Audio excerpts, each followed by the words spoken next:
A tiny, interesting device called an MCB protects you and your house from electrical mishaps. This breaker saves you from two situations: first, short circuit, and second, overload conditions. In a short circuit scenario, the MCB trips in less than 3 milliseconds and isolates the internal connections. Let's see how this smart device detects current chaos so quickly and precisely. A simple device called a fuse, which has a low melting point wire, was used for home protection in earlier days. In both the fault conditions mentioned previously, the current spikes up, resulting in overheating and fusing the wire or breaking the circuit. However, every time the fuse would blow, you had to manually replace it. Until you could do that, good luck with the blackout.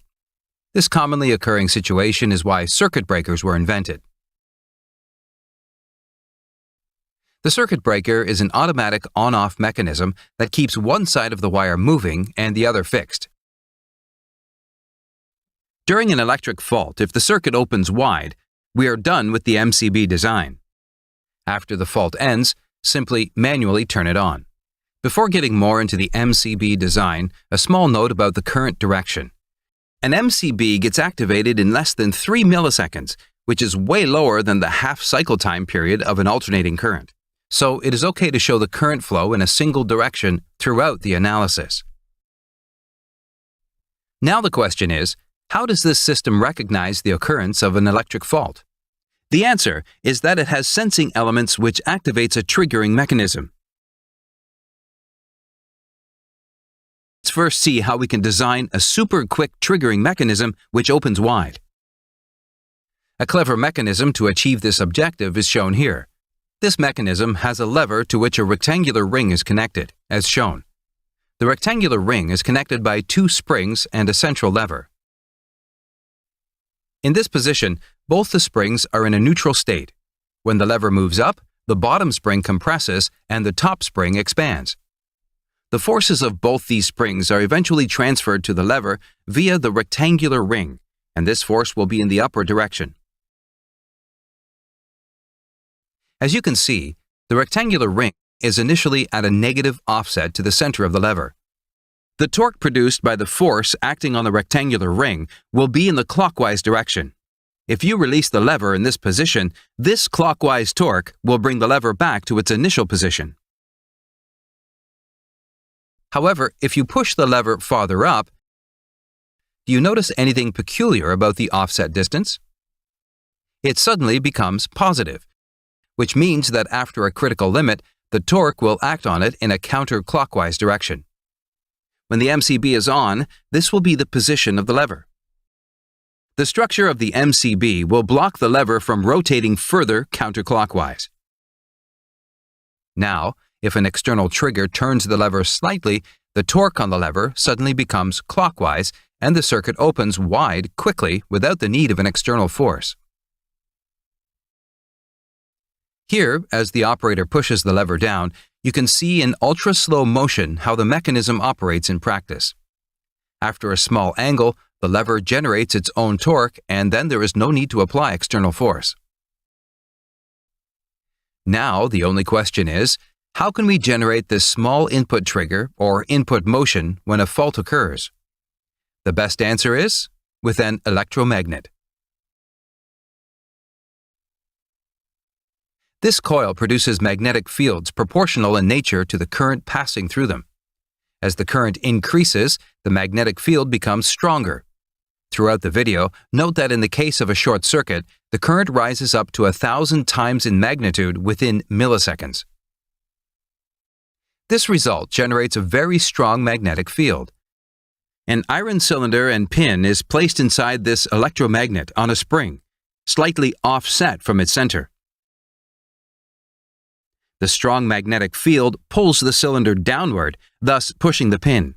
This tiny movement of the pin is the input trigger of the mechanism, and it leads to opening the circuit, as we discussed earlier. You might be wondering, in normal current flow, why isn't this cylinder attracted down?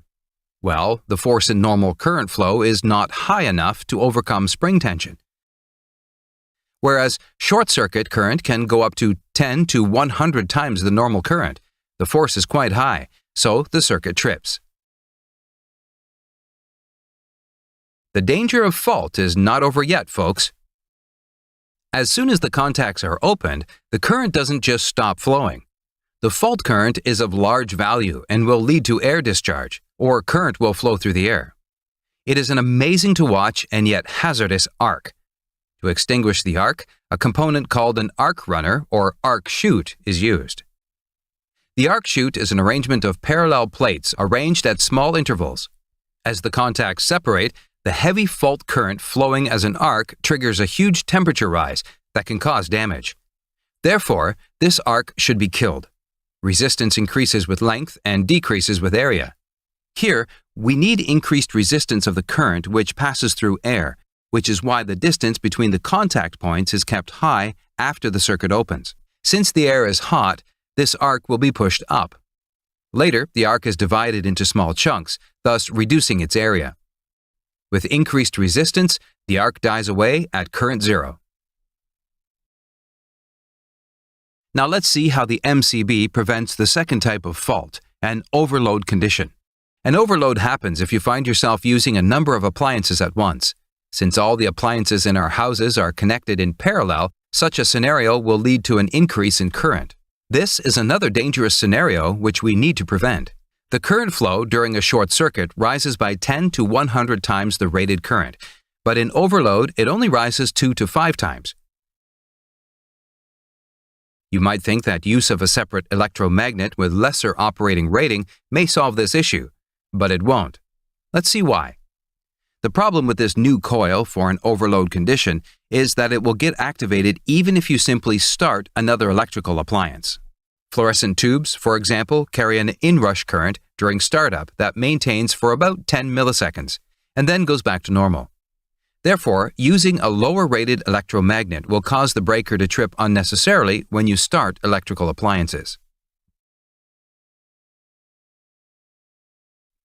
A perfect choice to solve the overload condition is a bimetallic strip.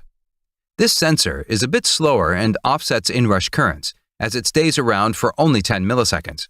However, it trips the MCB when the overload current maintains for 2 seconds or more. In a bimetallic strip, as the current rises, heat causes the strip to bend slowly.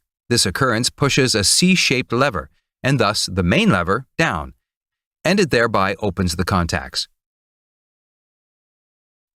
The current value at which the bimetallic strip should operate can be varied with this screw, which is only adjusted by manufacturers.